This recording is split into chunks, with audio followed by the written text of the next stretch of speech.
I sing of arms and of the man fated to be an exile, who long since left the land of Troy and came to Italy, to the shores of Lavinium.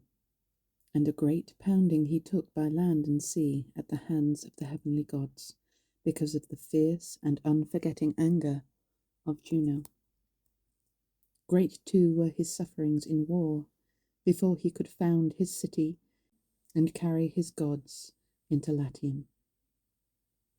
This was the beginning of the Latin race, the Alban fathers and the high walls of Rome. Tell me, Muse, the causes of her anger. How did he violate the will of the Queen of the Gods? What was his offence? Why did she drive a man famous for his piety to such endless hardship and such suffering? Can there be so much anger in the hearts of the heavenly gods?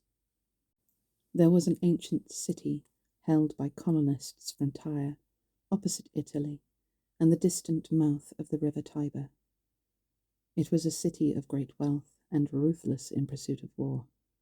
Its name was Carthage, and Juno is said to have loved it more than any other place, more even than Samos.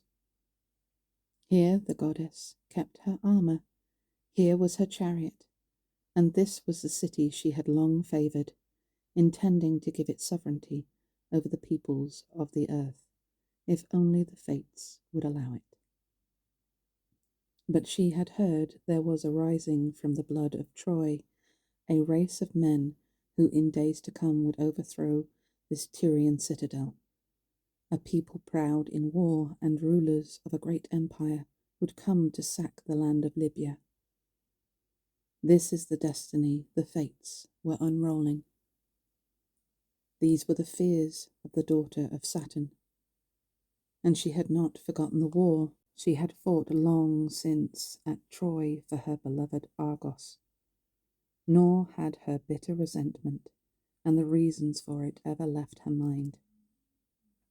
There still rankled deep in her heart the judgment of Paris and the injustice of the slight to her beauty, her loathing for the whole stock of Dardanus, and her fury at the honours done to Ganymede, whom her husband Jupiter had carried off to be his cupbearer. With all this fueling her anger, she was keeping the remnants of the Trojans, those who had escaped the savagery of Achilles and the Greeks, far away from Latium, driven by the fates to wander year after year round all the oceans of the world. So heavy was the cost of founding the Roman race. The Trojans were in high spirits. They were almost out of the sight of Sicily and heading for the open sea, with the wind astern and their bronze prows churning the salt sea to foam, as Juno brooded, still nursing the eternal wound deep in her breast. Am I to admit defeat and give up my attempt to keep the king of the Trojans away from Italy? So the fates do not approve. Yet Pallas Athene could fire the fleet and drown my own Argives in the sea because of the guilt of one man, the mad passion of Ajax, son of Oileus. With her own hand she threw the consuming fire of Jupiter from the clouds, shattering his ships and sending winds to churn up the level sea. Then, as he breathed out flame from his breast, where the thunderbolt pierced it, she caught him up in a whirlwind and impaled him on a jagged rock. But here I am, Queen of the Gods, the sister of Jupiter and his wife. And I have waged war all these years against a whole race of men. Is there no one left who worships the godhead of Juno? Will there be no one in the future to pray to me and lay an offering on my altars? These are the thoughts the goddess turned over in her burning heart as she came to Aeolia, the home of the clouds, a place teeming with the raging winds of the south. Here Aeolus is king, and here in a vast cavern he keeps in subjection the brawling winds and howling storms, chained and bridled in their prison. They murmur in loud protest round bolted gates, in the mountainside where Aeolus sits in his high citadel, holding his sceptre, soothing their spirits and tempering their angry passions. But for him they would catch up the sea, the earth, and the deeps of the sky and sweep them all along through space. In fear of this, the all-powerful Father banished them to these black caverns, with massive mountains heaped over them, and gave them under a fixed charter a king who knew how to hold them in check, or, when ordered, to let them run with free rein.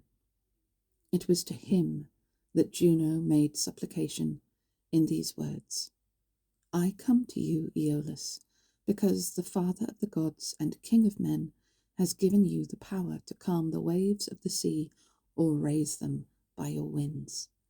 A race of men hateful to me is sailing the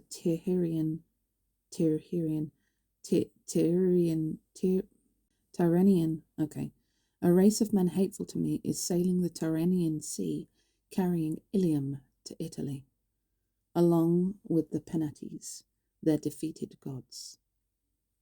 Whip up your winds, overwhelm their ships and sink them, drive their fleet in all directions and scatter their bodies over the sea. I have 14 nymphs of the rarest beauty, and the loveliest of them all is Diopia. I shall make her yours, and join you in lawful wedlock. If you do me this service, she shall spend all her years with you and make you the father of beautiful children.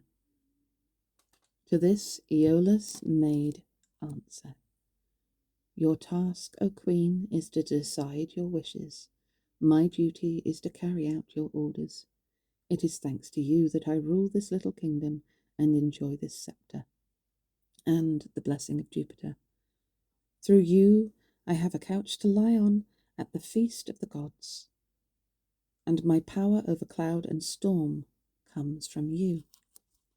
At these words he struck the side of the hollow mountain with the butt of his spear, and the winds seemed to form a column and pour out through an open gate to blow a hurricane over the whole earth.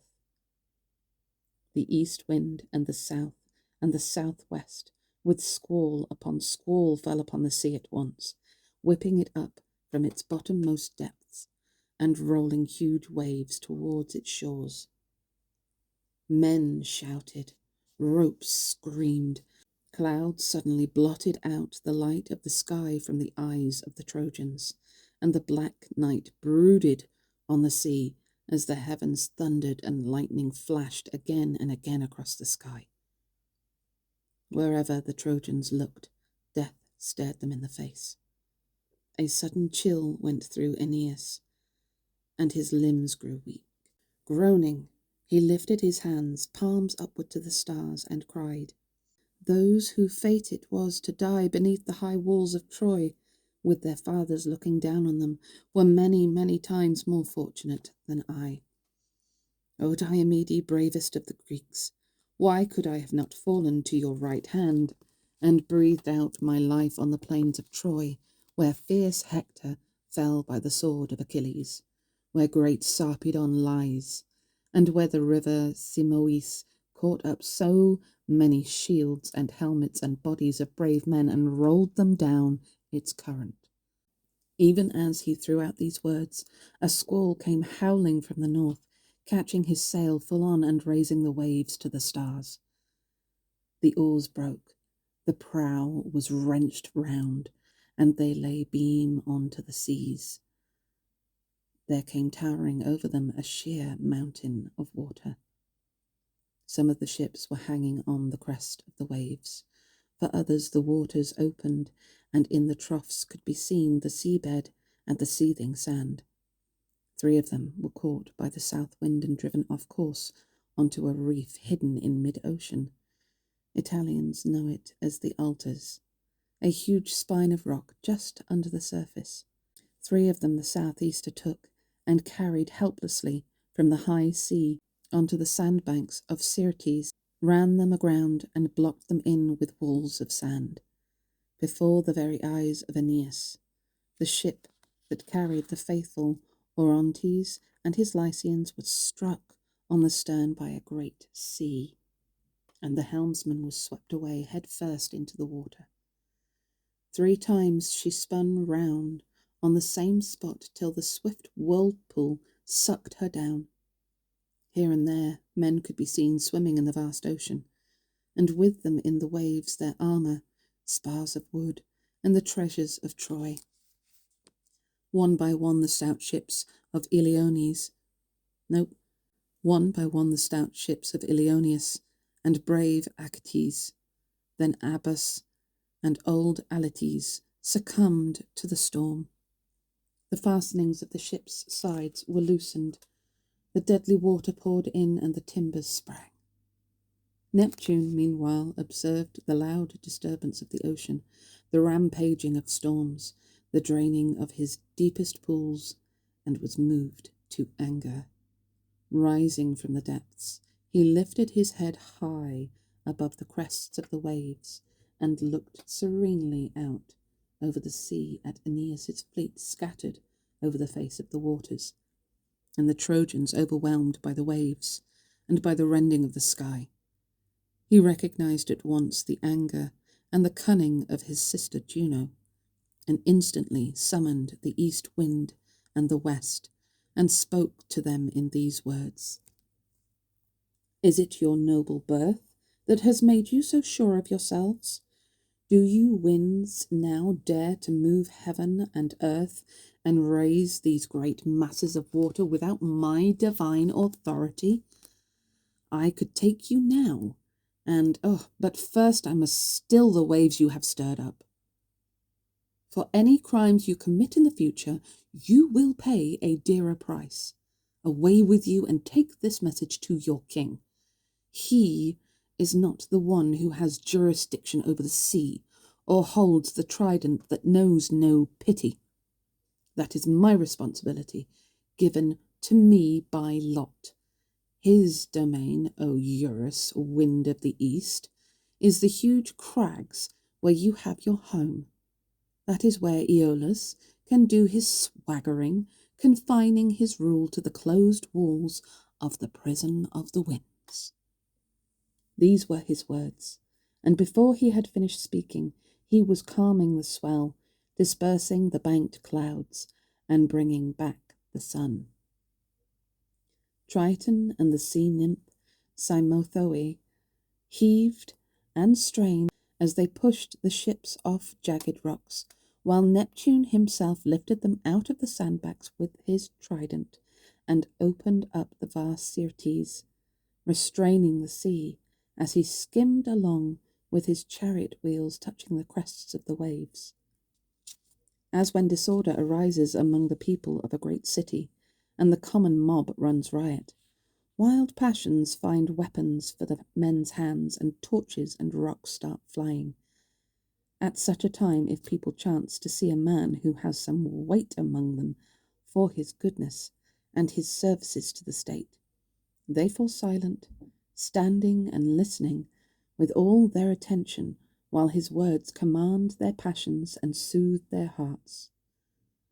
So did all the crashing of the sea fall silent, and Father Neptune, looking out over the waves, drove the horses of his chariot beneath a clear sky, and gave them rein to fly before the wind.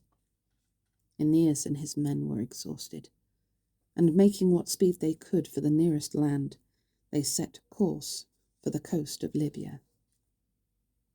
There is a place where a harbour is formed by an island blocking the mouth of a long sound. As the waves come in from the open sea and break on the sides of this island, they are divided into deep inlets of the bay. Rock cliffs are everywhere. A great pinnacle threatens the sky on either side, and beneath all this the broad water lies still and safe. At the end of the bay there rises a backcloth of shimmering trees, a dark wood with quivering shadows, looming over the water, and there, at the foot of this scene, is a cave of hanging rocks. a home for the nymphs, with fresh spring water inside it, and seats in the virgin rock. Here there is no need of chains to moor the weary ships, or of anchors with hooked teeth to hold them fast. This is where Aeneas put in with 7 ships gathered from all the Trojan fleet, and great was their longing for the land as they disembarked and stepped at last onto the shore, and threw their sea-wasted bodies down on the sand. First of all Aeneas struck a spark from the flint, caught it in some leaves, fed the flame by putting dried twigs round it, and set the fire going with brushwood. Then, weary as they were after all their labours, they laid out their corn, the gift of the goddess Ceres, all tainted with salt, and the goddess's own implements, and set themselves to scorch with flame this grain that they had saved from the sea, and to grind it on stone. Meanwhile, Aeneas climbed a rock to get a view over the whole breadth of the ocean, and see if there was any trace of the storm-tossed Antheus, or of the double-banked Trojan galleys, Capys, perhaps, or Caicus's armour high on the poop. What is the poop? There was not a ship to be seen, but he did see 3 stags wandering about the shore with all their herd behind them, grazing the low ground in a long line. He stopped in his tracks, and snatched his bow and swift arrows from the trusty Aeneas. First, he took down the 3 leaders with their high heads of branching antlers.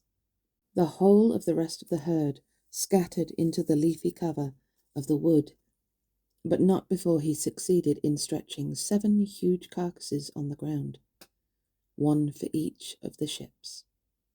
He then made for the harbour, and gave them out to all his men.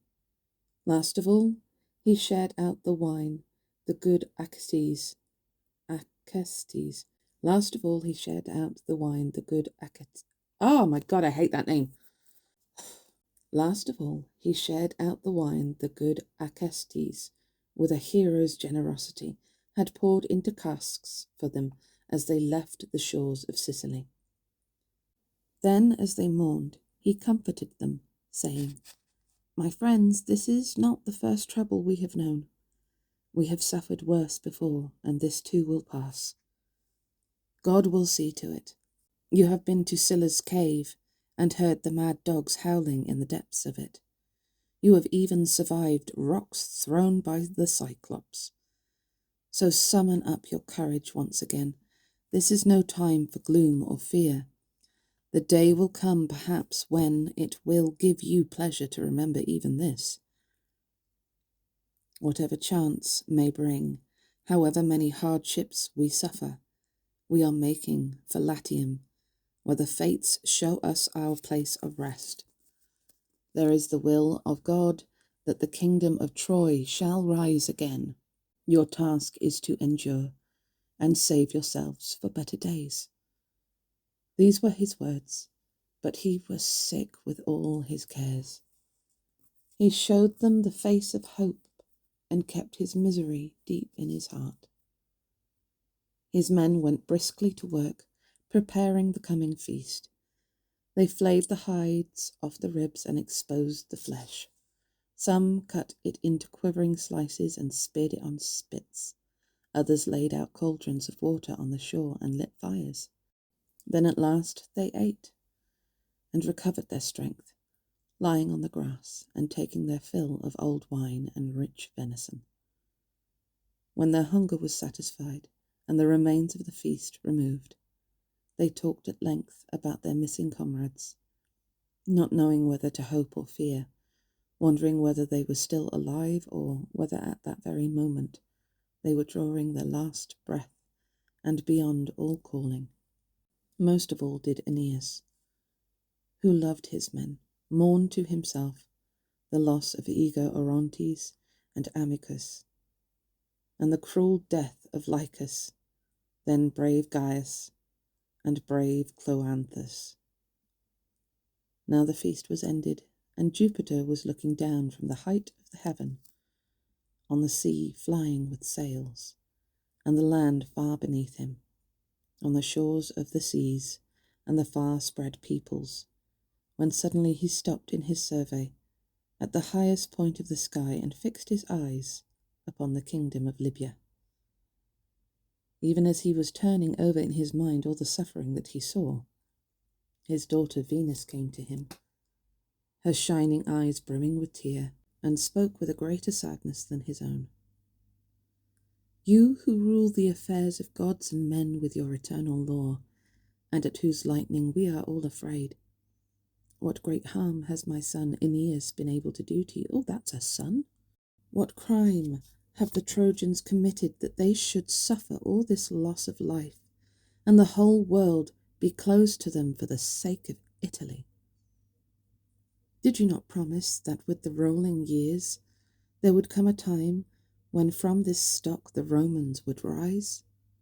From this blood of Teucer, recalled to Italian soil, there would come leaders of men who would hold power over every land and sea. Oh, father, father, has some argument changed your mind?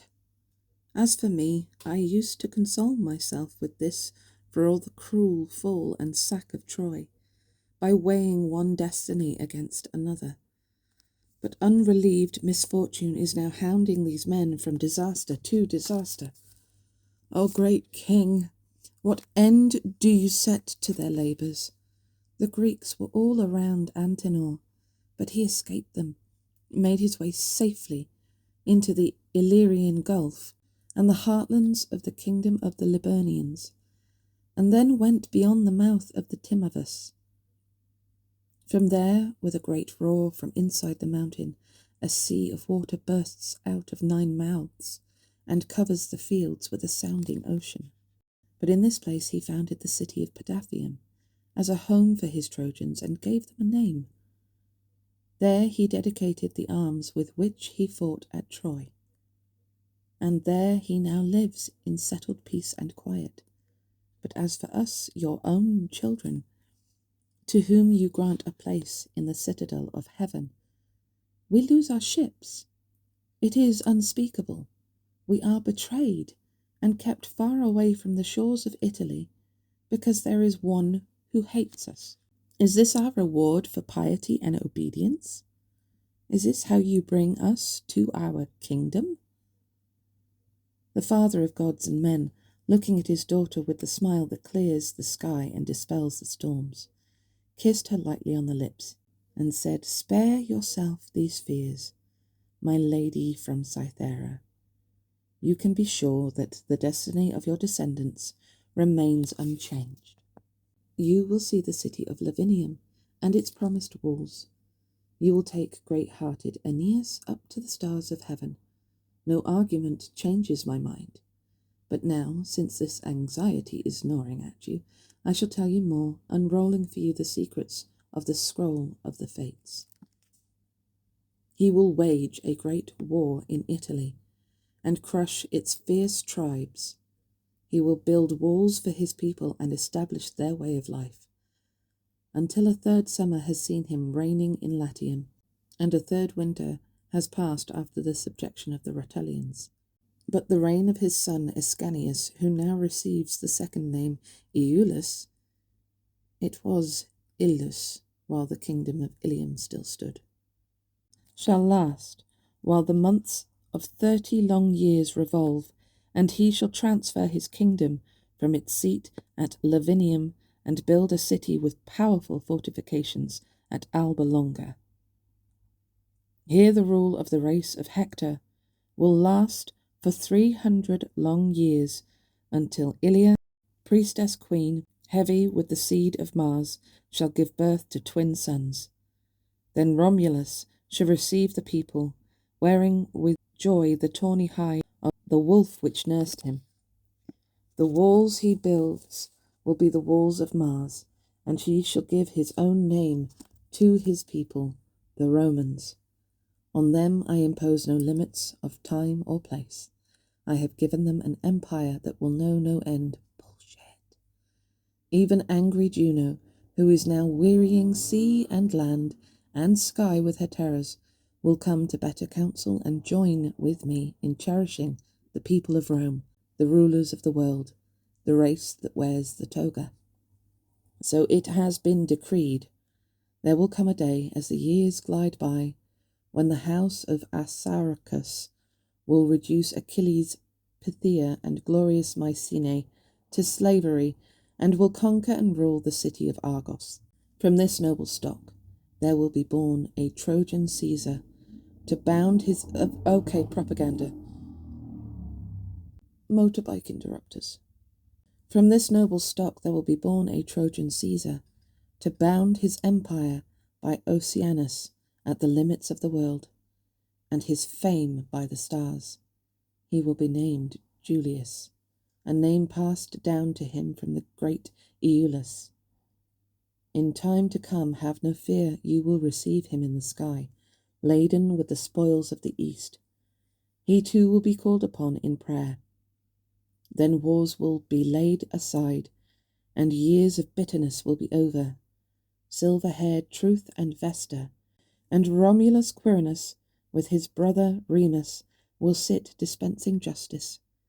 The dread gates of war, with their tight fastenings of steel, will then be closed, and godless Strife will sit inside them on his murderous armour, roaring hideously from bloody mouth, hands shackled behind his back with 100 bands of bronze.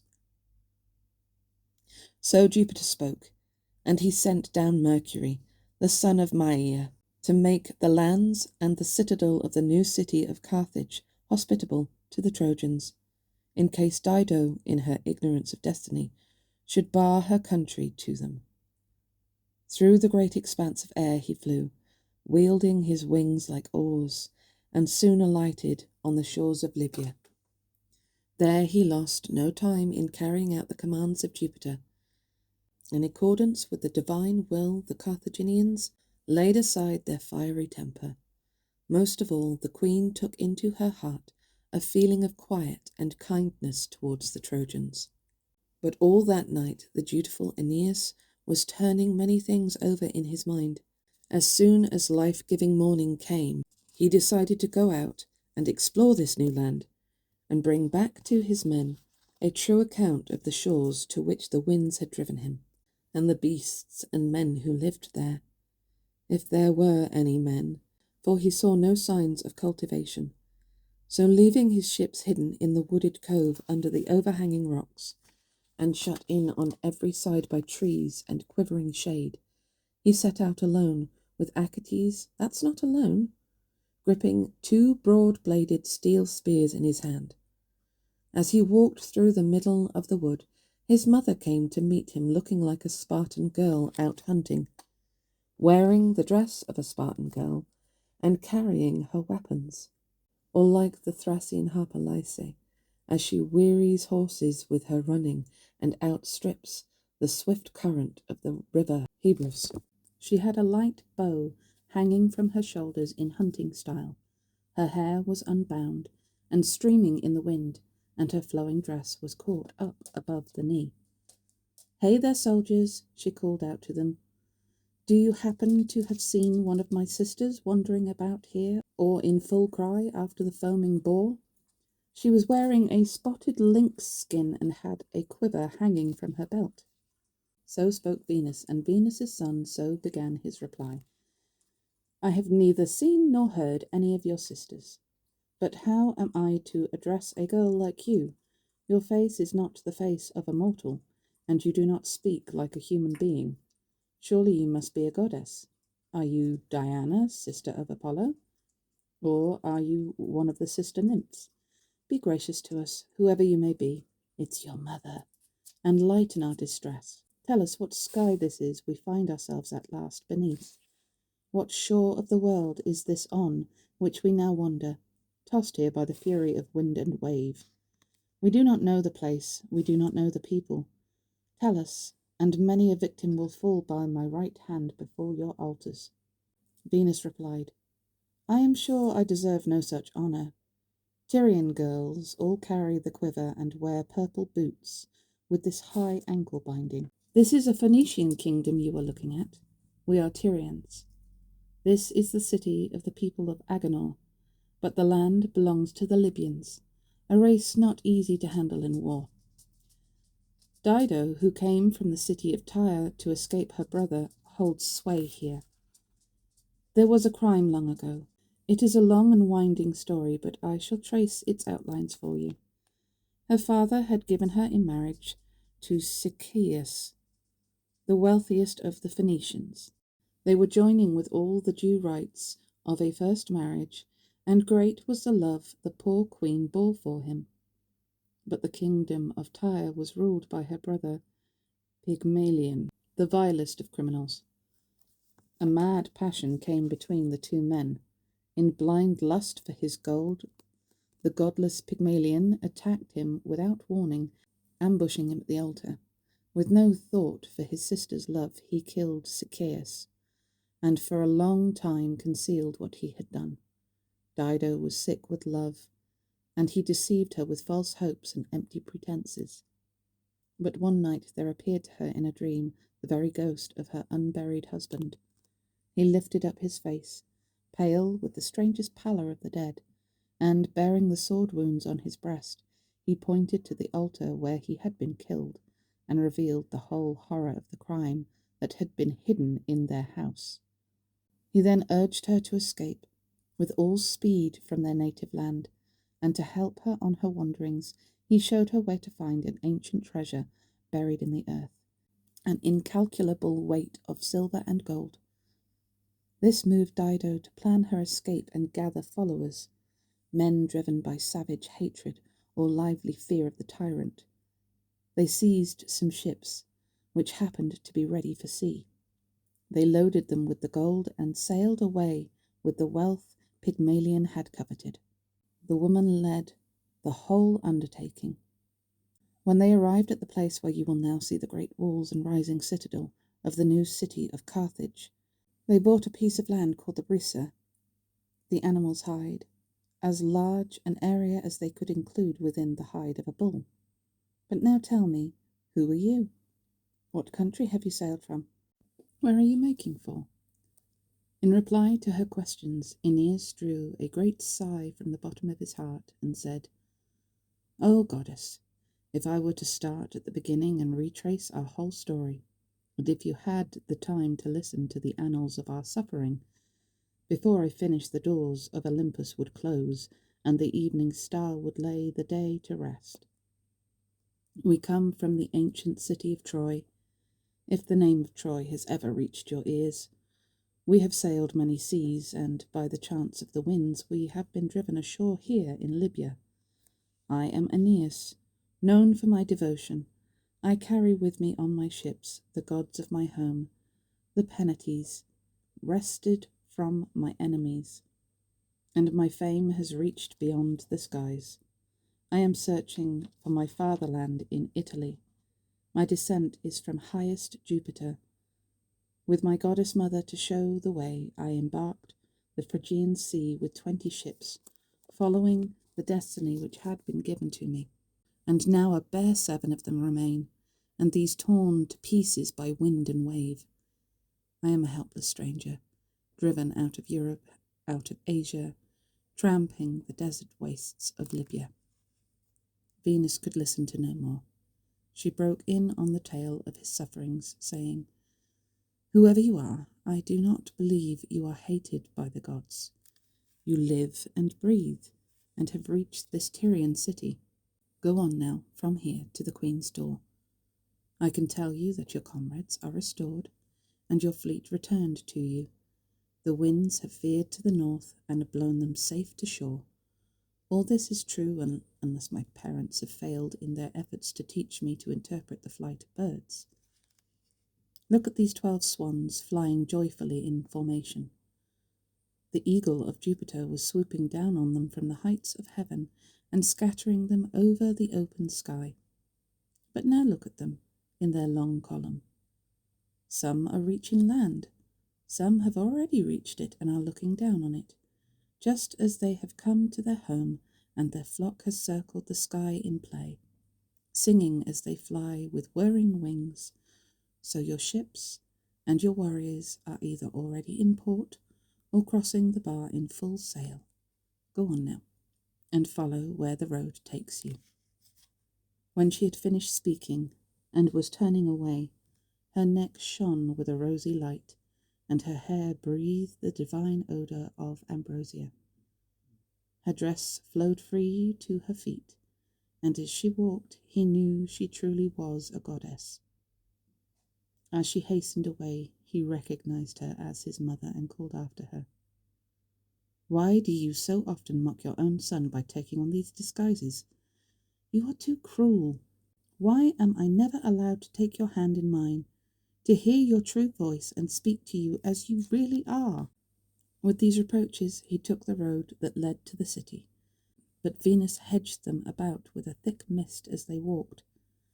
The goddess spread a great veil of cloud over them, so that no one could see them, or touch them, or cause any delay, or ask the reason for their coming.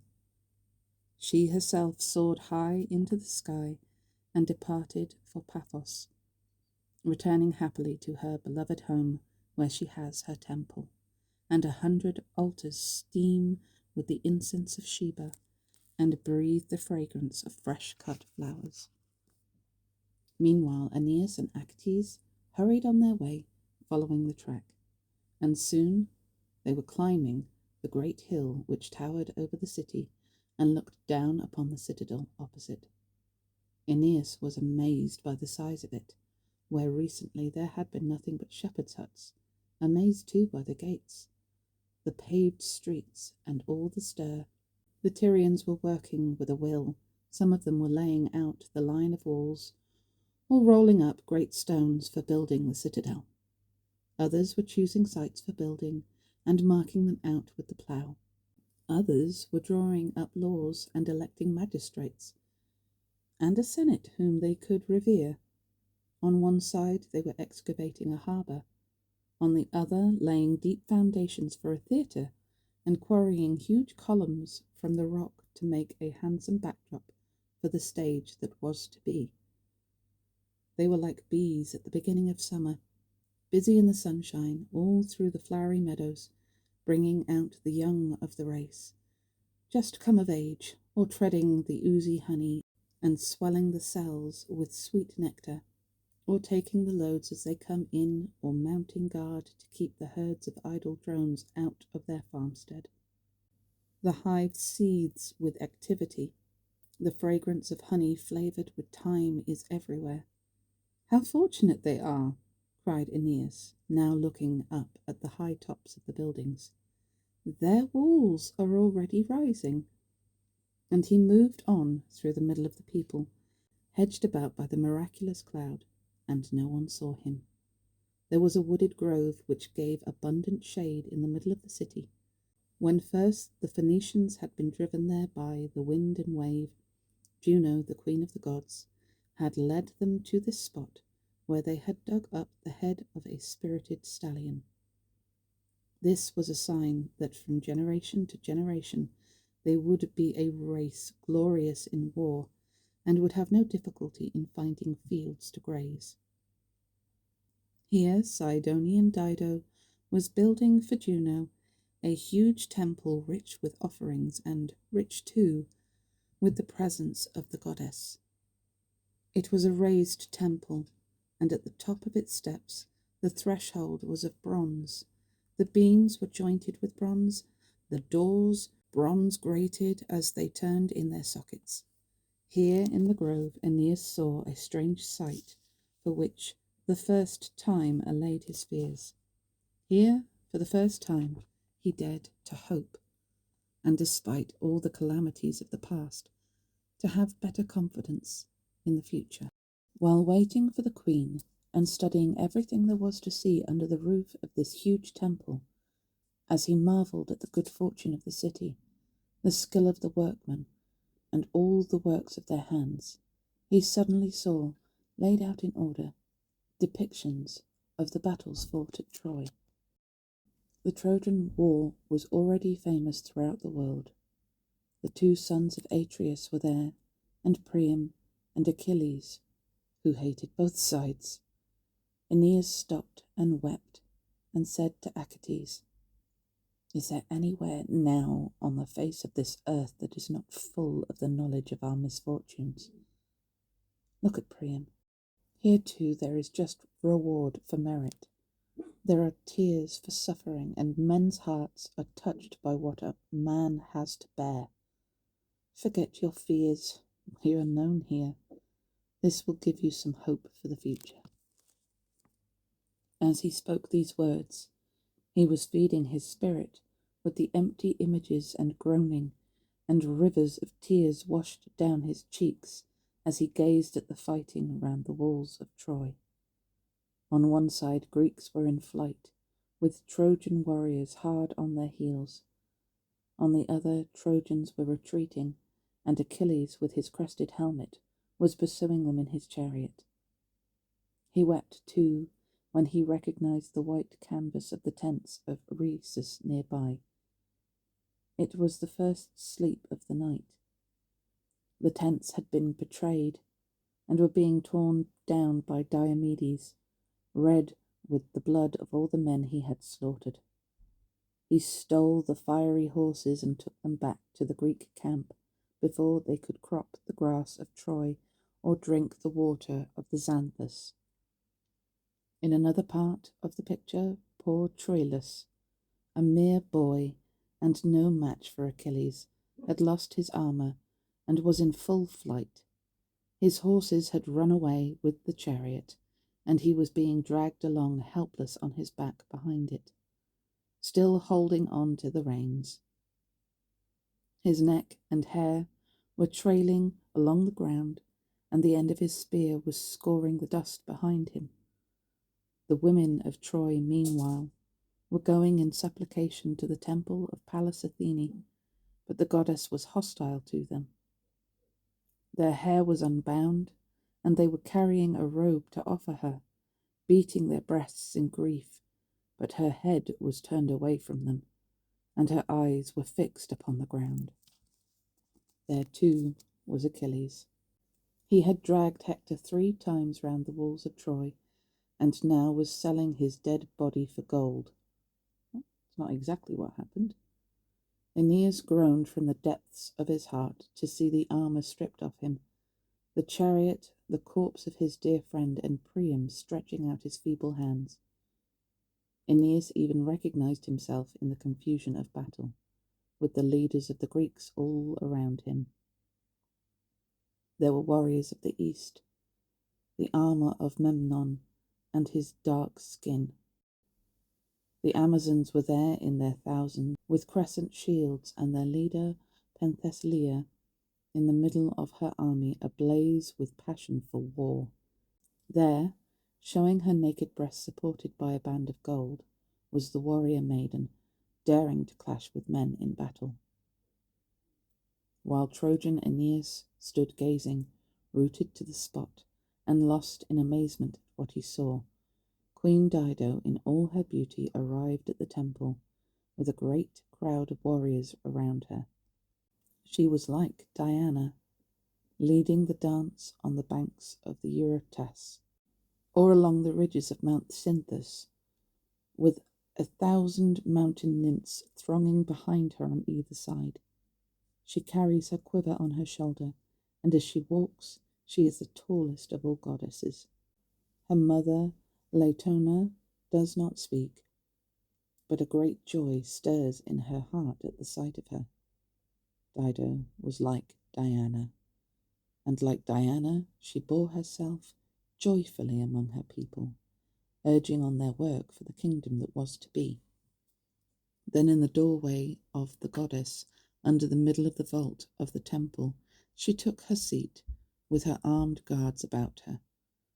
There, as she was giving laws and rules of conduct to her people, and dividing the work that had to be done in equal parts, or allocating it by lot, Aeneas suddenly saw a great throng approaching. Antheus, Sergestus, brave Cloanthus, and the other Trojans who had been scattered over the sea by the dark storm, and swept away to distant shores. He was astounded, and Achates too was stunned with joy and fear. They burned with longing to clasp the hands of their comrades, but were at a loss because they did not understand what they saw. They did nothing, but stayed hidden in their cloak of cloud, waiting to learn how fortune had dealt with their comrades. On what shore had they left their fleet? Why were they here? For these were picked men coming from each of the ships to plead their case, and they were now walking to the temple with shouting all about them. They came in and were allowed to address the queen. Ilioneus, the oldest of them, made this appeal. You are a queen whom Jupiter has allowed to found a new city and curb proud peoples with your justice. We are the unhappy men of Troy, blown by the winds all over the oceans of the world, and we come to you as suppliants. Save our ships from the impious threat of fire. We are God-fearing men. Take pity on us. Look more closely at us. We have not come to Libya to pillage your homes and their gods, to take plunder and drive it down to the shore. Such violence and arrogance are not to be found in the hearts of the defeated. There is a place which Greeks know by the name Hesperia. It is an ancient land, strong in war, and rich in the fertility of its soil. It was once tilled by Oenotrians, but now we believe their descendants have called themselves Italians, after their king Italus. This is where we were steering when suddenly Orion rose in cloud and tempest and drove us on to hidden shallows. The sea overwhelmed us, and fierce southerly squalls scattered us far and wide among breakers and uncharted rocks. A few of us drifted ashore here to your land. What manner of men are these? Is this a country of barbarians that allows its people to act in this way? Sailors have a right to the shore, and we are refused it. They make war on us and will not let us set foot on land. You may be no respecters of men. You may fear no men's arms, but think of the gods, who see right and wrong and do not forget. Our king was Aeneas. He had no equal for his piety and his care for justice, and no equal in the field of battle. If the fates still protect him, if he still breathes the air of heaven, if he is not even now laid low among the merciless shades, you would have nothing to fear or to regret by taking the lead in a contest of kindness. In the land of Sicily, we have arms and cities, and the great Acestes, sprung from Trojan blood. Allow us to draw up our storm-battered ships, to hew timbers in your woods and shape new oars, so that we can make for Italy and Latium with joy in our hearts, if indeed we go to Italy with our comrades and our king. But if they are lost, if you, great father of the Trojans, are drowned in the sea of Libya, and there are no hopes left in Aeolus, then we can at least go back to where we came from across the Sicilian Sea, to the place that is prepared for us, and return to King Acestes. So spoke Ilioneus, and all Trojans to a man murmured in agreement. Then Dido looked down at them, and made brief answer. Have no fear, men of Troy. Put every anxious thought out of your hearts. This is a new kingdom, and it is harsh necessity that forces me to take these precautions and to post guards on all our frontiers. But who could fail to know about the people of Aeneas and his ancestry, about the city of Troy, the valour of its men, and the flames of war that engulfed it? We here in Carthage are not so dull in mind as that. The sun does spare a glance for our Tyrian city when he yokes his horses in the morning. Whether you choose to go to great Hesperia and the fields of Saturn, or to the land of Eryx and King Acestes, You will leave here safe under my protection, and I shall give you supplies for your voyage. Or do you wish to settle with me on an equal footing, even here in this kingdom of Carthage? The city which I am founding is yours. Draw up your ships on the beach. Trojan and Tyrian shall be as one in my eyes. I wish only that your king Aeneas had been driven by the same wind, and were here with you now. But what I can, I shall do. I shall send men whom I can trust all along the coast, and order them to cover every furthest corner of Libya, in case he has been shipwrecked and is wandering in any of the woods or cities. The brave Achates and Father Aeneas had long been impatient to break out of the cloud, and at Dido's words their eagerness increased. Aeneas, said Achates, son of the goddess, what thoughts are now rising in your heart? You see, there is no danger. Our ships are safe, our comrades are rescued. Only one of them is missing, and we saw him with our own eyes founder in mid-ocean. Everything else is as your mother Venus said it would be. He had scarcely finished speaking when the cloud that was all about them suddenly parted and dissolved into the clear sky. Aeneas stood there resplendent in the bright light of day, with the head and shoulders of a god. His own mother had breathed upon her son and given beauty to his hair, and the sparkle of joy to his eyes, and the glow of youth shone all about him. It was as though skilled hands had added embellishments to ivory, or applied gilding to silver or Parian marble. Then suddenly, to the surprise of all, he addressed the queen in these words. The man you are looking for is standing before you. I am Aeneas the Trojan, saved from the Libyan sea, and you, Dido, alone have pitied the unspeakable griefs of Troy. We are the remnants left by the Greeks. We have suffered every calamity that land and sea could inflict upon us, and have lost everything. And now you offer to share your city and your home with us. It is not within our power to repay you as you deserve, nor could whatever survives of the Trojan race, scattered as it is over the face of the wide earth. May the gods bring you the reward you deserve, if there are any gods who have regard for goodness, if there is any justice in the world, if their minds have any sense of right. What happy age has brought you to the light of life? What manner of parents have produced such a daughter?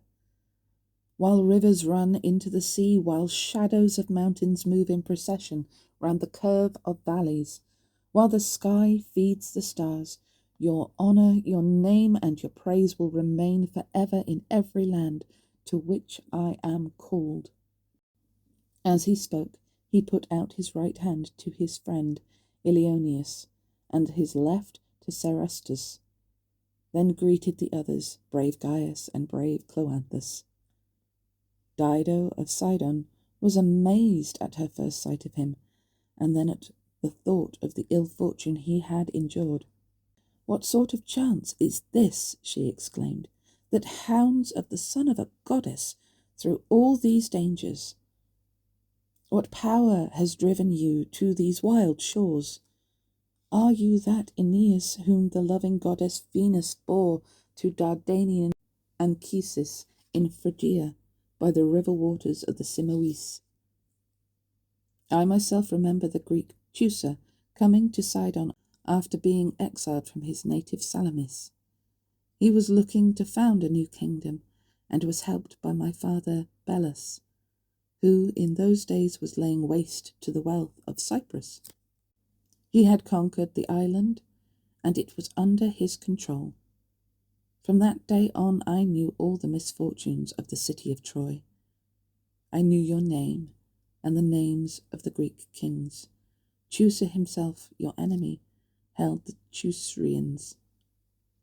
Held the Teucrians? Yeah, okay. Teucer himself, your enemy, held the Teucrians, the people of Troy, in the highest respect, and claimed descendant from an ancient Trucian family. This is why I now invite your warriors to come into my house. I, too, have known ill fortune like yours, and been tossed from one wretchedness to another, until at last I have been allowed to settle in this land. Through my own suffering I am learning to help those who suffer." With these words she led Aeneas into her royal palace, and as she went she appointed sacrifices to be offered in the temples of the gods. Nor at that moment did she forget Aeneas's comrades on the shore, but sent down to them 20 bulls, 100 great bristling hogs, and 100 fat lambs with their mothers, rich gifts to celebrate the day.